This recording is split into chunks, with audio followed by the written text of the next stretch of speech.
السلام علیکم ورحمۃ اللہ۔ ناظرین کرام، سیگمنٹ قصص الانبیاء کے ساتھ حاضر ہیں۔ آج کا جو ہمارا ٹاپک ہے وہ ہے یہودیوں کی جلا وطنی۔ ہجرت کے بعد جب حضور اکرم صلی اللہ علیہ وآلہ وسلم مدینہ تشریف لائے تو آپ نے مدینہ اور اطراف مدینہ کے یہودیوں سے صلح و عہد کا معاہدہ فرمایا، مگر یہودی اپنے عہد و پیمان پر قائم نہیں رہے،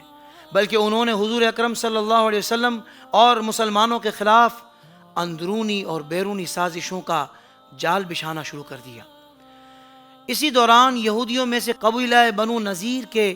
ذمہ دار افراد نے ایک روز یہ سازش کی کہ نبی اکرم صلی اللہ علیہ وسلم سے جا کر یہ عرض کریں کہ ہم کو آپ سے ایک ضروری مشورہ کرنا ہے، اور جب وہ تشریف لے آئیں تو دیوار کے قریب ان کو بٹھایا جائے، اور جب گفتگو میں مصروف ہو جائیں تو چھت کے اوپر سے ایک بھاری پتھر ان کے اوپر گرا کر ان کی زندگی کا خاتمہ کر دیا جائے، معاذ اللہ۔ چنانچہ آپ صلی اللہ علیہ وآلہ وسلم یہودیوں کی بستی میں تشریف لے گئے، مگر ابھی آپ دیوار کے قریب بیٹھے ہی تھے کہ اللہ تعالیٰ نے بذریعہ وحی یہودیوں کی سازش سے آپ کو مطلع کر دیا۔ اس لیے آپ صلی اللہ علیہ وسلم خاموشی کے ساتھ فوراً واپس تشریف لے گئے۔ اس طرح یہودیوں کی سازش ناکام ہو گئی۔ آپ صلی اللہ علیہ وسلم نے مدینہ پہنچ کر محمد بن مسلمہ رضی اللہ تعالیٰ عنہ کو بھیجا کہ وہ بنو نذیر کے یہودیوں تک یہ پیغام پہنچا دیں کہ چونکہ تم لوگوں نے غداری کر کے معاہدہ توڑ ڈالا ہے، اس لیے تم لوگوں کو حکم دیا جاتا ہے کہ حجاز مقدس کی سرزمین سے جلا وطن ہو کر باہر نکل جاؤ۔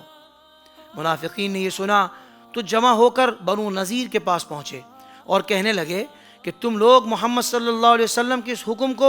ہرگز تسلیم نہ کرو اور یہاں سے ہرگز جلا وطن نہ ہو، ہم ہر طرح تمہارے شریک کار ہیں۔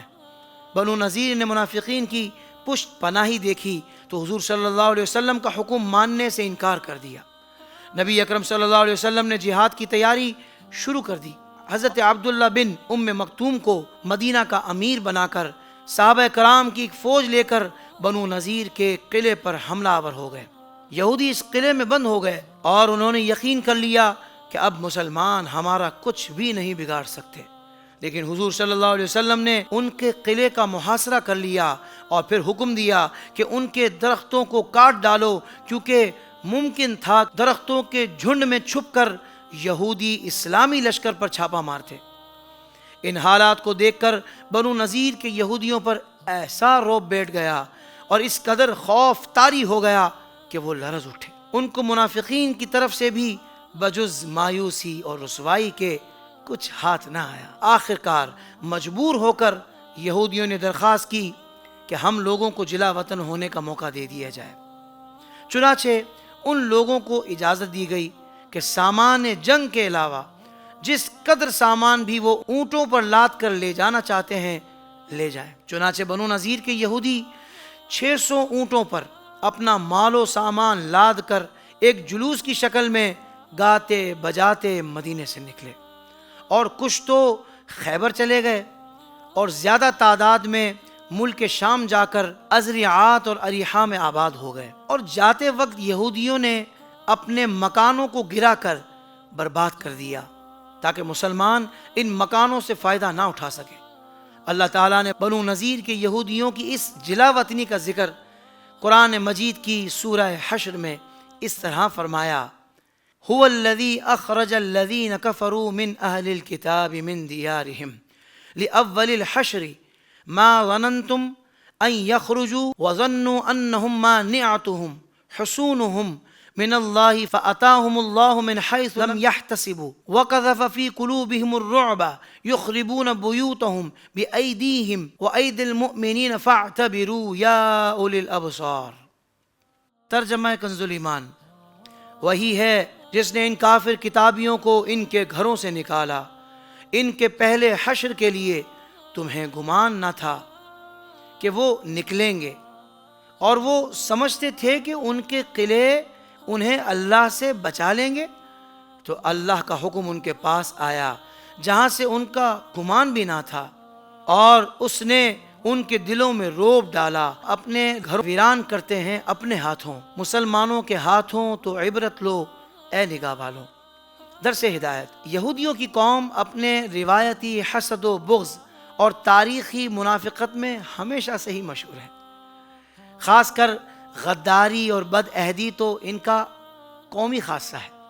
اور اس کے علاوہ ان بدبختوں کا ظلم بھی ضرب المثل ہے، یہاں تک کہ ان لوگوں نے بہت سے انبیاء کرام کو قتل کر دیا۔ درا حال یہ کہ ان بدبختوں کو یہ اعتراف تھا کہ ہم ان کو ناحق قتل کر رہے ہیں۔ خداوند قدوس نے ان کی بد عہدیوں اور وعدہ شکنیوں کا قرآن مجید میں بار بار ذکر فرما کر مسلمانوں کو متنبہ فرمایا ہے کہ یہودیوں کے عہد و معاہدے پر ہرگز مسلمانوں کو بھروسہ نہیں کرنا چاہیے، اور ہمیشہ ان بدبختوں کی مکاریوں سے